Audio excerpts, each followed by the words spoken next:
Hi, welcome to this new video. I'm trying to recreate original flares from original movies, and I have some other reference there that I'd like to use as this one. Let's see if in the previous lesson that we've made there is something similar. We can start from this, I think, this one. So I will put this flare there.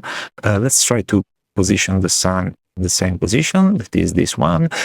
We will have a lot of ghosts there, and they are big ghosts. So I will go there and change the scale, and I will have to move them because they are very compressed here. So I will change the line extension.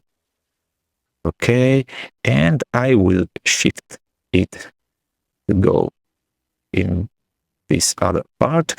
I'll have to bring up the saturation because I want more color, and this is the brightness.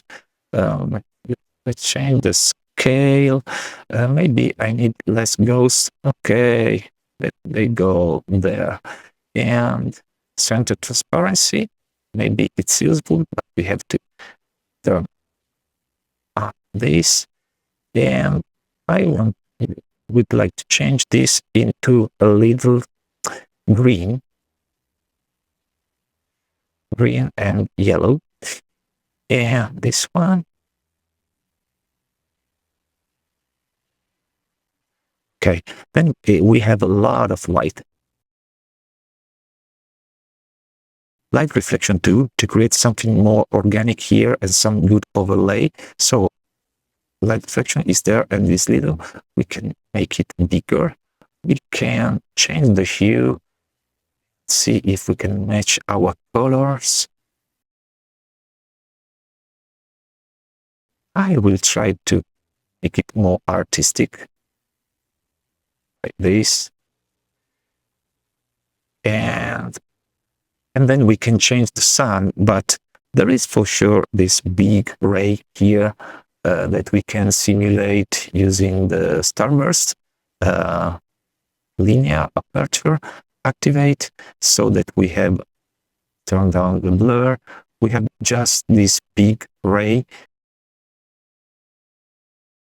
Change the rotation. Okay, and blur it. Blur more. Or something there. And what about the glow? Is there any glow here? Oh, yes. So this could be our effect, similar to the one we have there. We can turn up the brightness of the ghost, I think, not horizontal, but this ghost.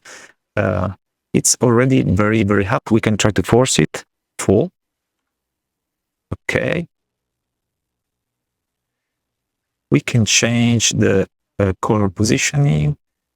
I don't even care this, but maybe this one is interesting for more. I want yellow like this.